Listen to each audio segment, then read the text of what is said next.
Good morning, good afternoon, good evening to wherever in this beautiful world you amazing people are from. And welcome to Sem-May World News Daily Bulletin 3. Today is the 3rd of October 2025. Starting your news in Africa, and thousands of people in Madagascar have taken to the streets in different parts of the country in a large protest to Asia and Central Philippines, and news of the 6.9 earthquake that struck the island, to South America, and we take a look at what's in store for Barbudans with the coming hurricane season in Australia, and the remains of a 50-year-old search for a child may have been located, and I'll let you know the area as well in there. And Europe we go, and 15 people have been treated for a possible hysteria outbreak. North America, and the Democrats and the Republicans are still blaming each other for the shutdown of the US government. And South Africa, residents in a small township in Cape Town are taking matters into their own hands for housing. And I'll tell you about a lone planet that's growing at an exponential rate. It's a rogue planet, doesn't have its own sun.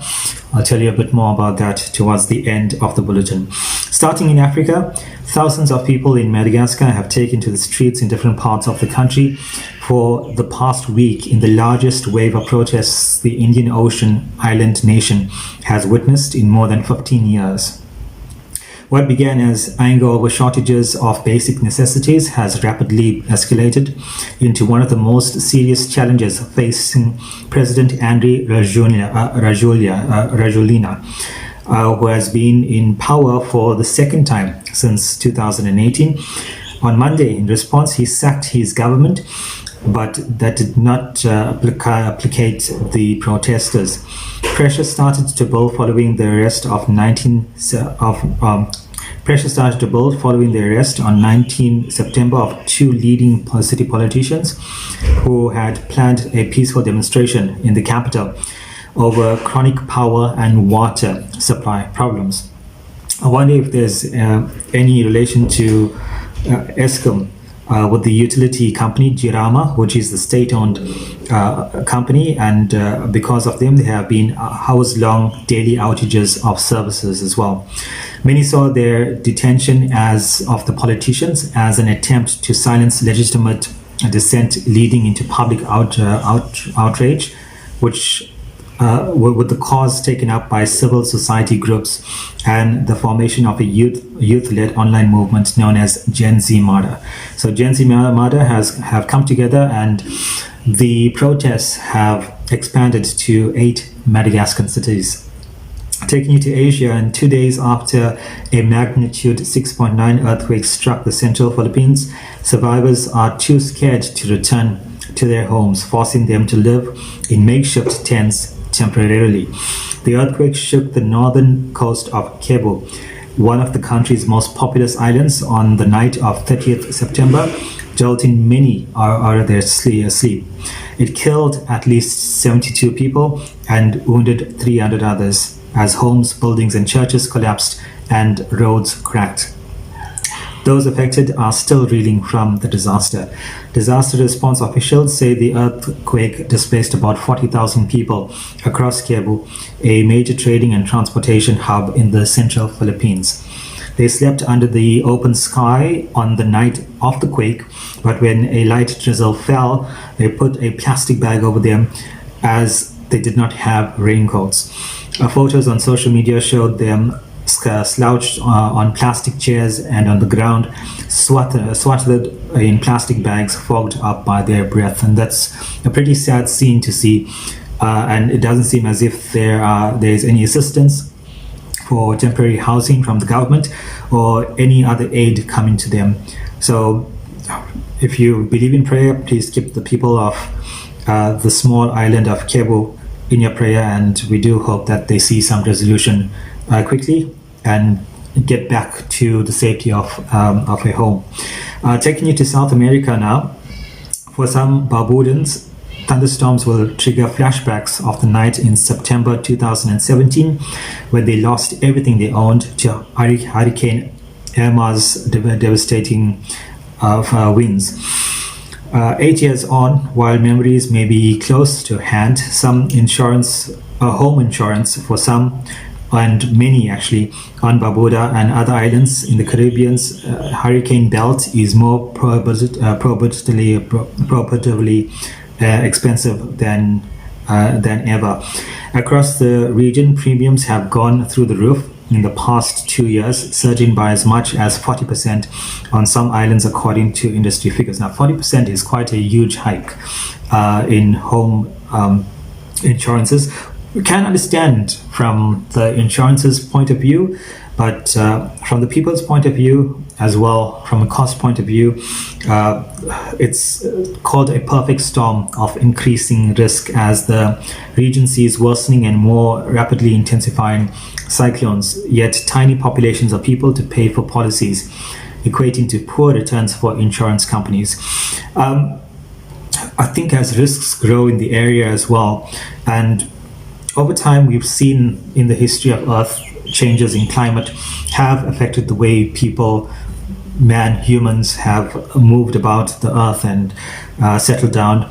And I think as time passes by, that has to become a reality again, where because home insurances are becoming so expensive, and because there's not enough people in such an area for insurances to actually make money from, the best possibility is to relocate, but of course that's going to be also a massive cost and a massive undertaking as well. Taking you to Australia, and a volunteer team using cadaver detection dogs to search for the body of a British child who disappeared in Australia more than 50 years ago has found an area of interest. The group hopes their finding is a breakthrough in Cheryl Grimmer's case, and have reported the location to New South Wales police, who are now on the scene. Authorities suspect the 3-year-old, who had immigrated to Bristol with her family, was abducted from Fairy Meadow Beach in Wollongong in January 1970. Balgownie is a short drive from the beach where Cheryl was last seen, was the location mentioned in a confession made by a teenage boy, also from England, a year after the toddler vanished. Decades later, a judge disallowed that admission. So this actually was the same place of interest that the police now have on scene, and that this group have found. So all those years ago, 50 years ago, if the judge had taken this confession into books, I think this case would have been solved quite a long time ago. In 2019, a trial of the suspect, known only by a code name Mercury, would be charged with Cheryl Grimmer's abduction and murder, collapsed. The man in his 60s had denied any wrongdoing. Now, please, if you are a parent, and I'm saying this from a point of view where I strongly feel many people who become parents are not really fit to be parents. So before you get, I would say, overcome by any emotions, any desires, do think about the aftermath. If you are going to fall pregnant, or if you're going to make someone pregnant, that is a huge cost to bear as a parent, and it's only right for a child to be taken care of by their parent. And currently, the state that the world is in at the moment, many kids are left without care, are starving, are living in poverty, only simply because people feel that it is their birthright to give birth to children. I think we are fairly overpopulated, as we are seeing there are places where people can't live anymore, and there are places where people do not have places to live anymore. So the population is growing at such an exponential rate. But if you are a parent, please take care of your child. Make sure they are in your sight all of the time. I mean, this happened 50 years ago, and the situation's worsened, especially with human trafficking and abductions and so forth, especially of little girls. So please make sure that you are taking care of your kid, even if it's not your kid. If you're a family member, make sure that your eyes are on the kids all the time if you're going out. Taking you to Europe now. 4 people have been diagnosed with sepsis after eating at a luxury restaurant in Stockholm that has been linked to a suspected listeria outbreak. Now, sepsis is quite a dangerous diagnosis. It's an autoimmune disease to a certain extent that attacks the body in reaction to a certain bacteria that's in the body. At least 15 people have been treated or are under observation in hospital after dining at Coco and Carmen, a high-end venue in the Swedish capital's Östermal district. Most of the dozens affected are not seriously ill, and so far none of those admitted to hospital have required intensive care. Of course, I think they should still be closely monitored, especially if 4 people have been diagnosed with sepsis, which can lead to death. It also leads to fever, the malfunctioning of organs. Sometimes it can cause organs to fail as well, and loss of memory, confusion, body pains. So quite a lot of serious symptoms, and it can lead to death as well.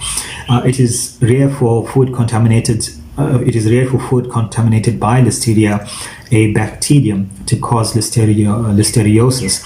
However, people with listeriosis can develop sepsis, a life-threatening overreaction by the immune system. As I said, it is to a certain extent an autoimmune disease, and it can attack any part of the body at any given time.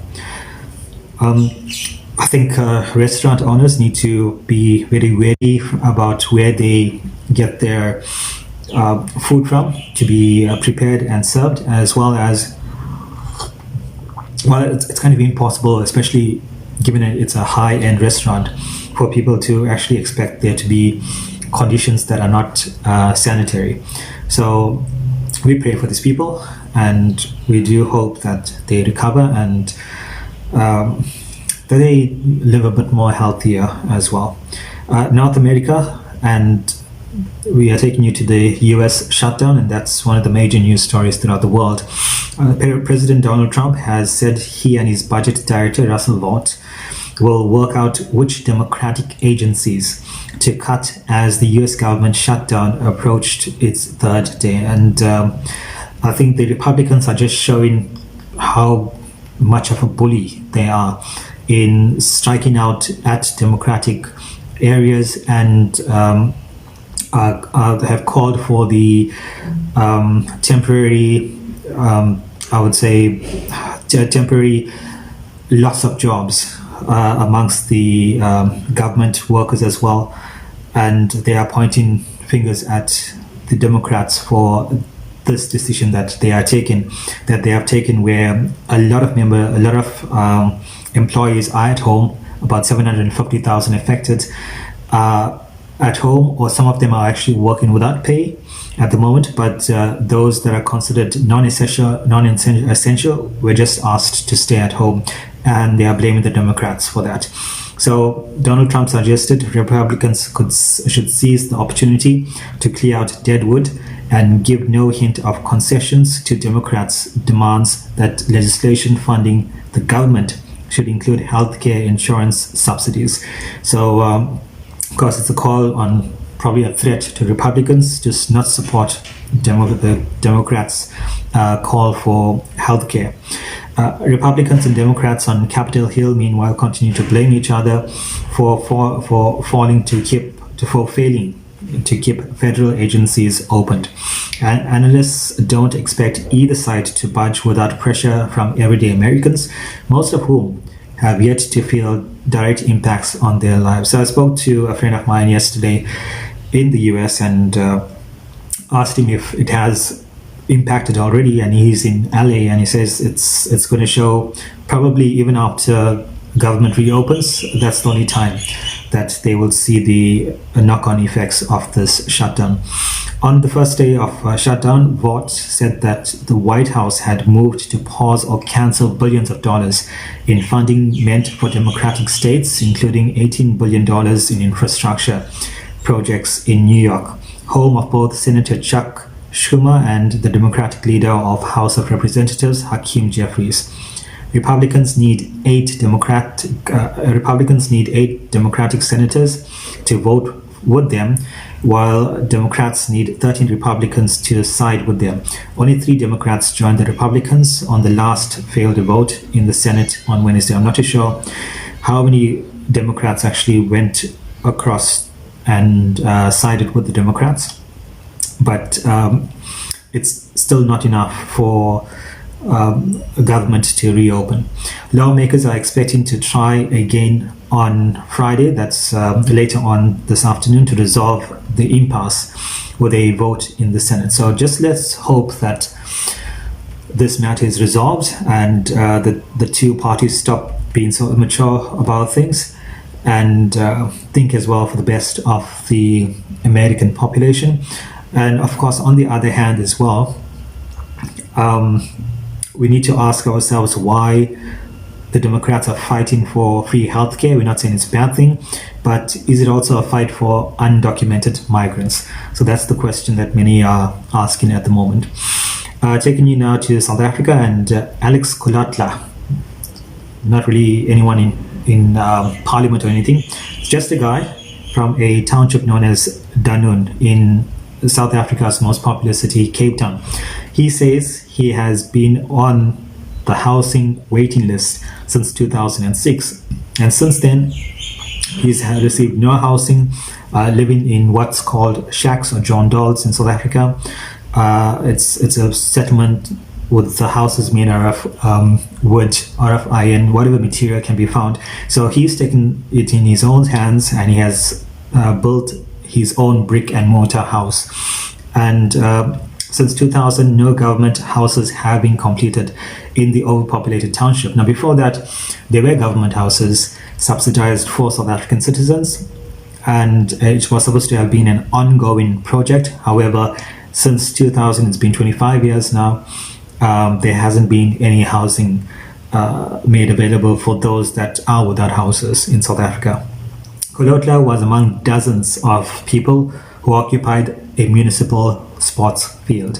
So their logic is, why have a recreational field when we need houses? There are people without houses. We are here. We need houses. What's the purpose of having a sports field when we do not have houses?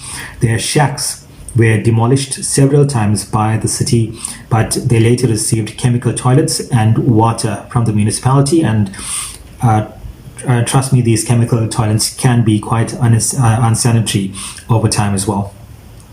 After a shack fire in 2022, Kolotla and about 40 others in the settlement started building brick and mortar houses. Kolotla's house has 3 rooms. He designed it himself and laid the bricks by hand. He continued to build when he continues to build when he has money to buy materials. He plans to install a rainwater tank. I think so far we've covered in the news this week, just in the last 2 days, the collapse of a school in Indonesia, and we also saw the destruction of a church and the loss of many hundreds of lives in Africa over the last 2 days. And here we have people taking the matter in their own hands, and of course the houses will not be up to spec. There will be a security risk, especially that there are children involved, because Kolotla says that his kids are very, very happy with the house. They think they are in the suburbs, but they are in an informal settlement, so they are currently the high and mighty in the settlement. However, it's still a security risk for the kids, because any sort of natural phenomenon can happen, whether it's a heavy storm, especially in Cape Town is known for heavy storms. It can be a light tremor, it can be just the house settling and the entire thing can collapse. Now, Kotlatla is not the only one to have built houses. There's another lady called Puza. Puza means drinking, so I don't know how she got that surname. Is also building her own house.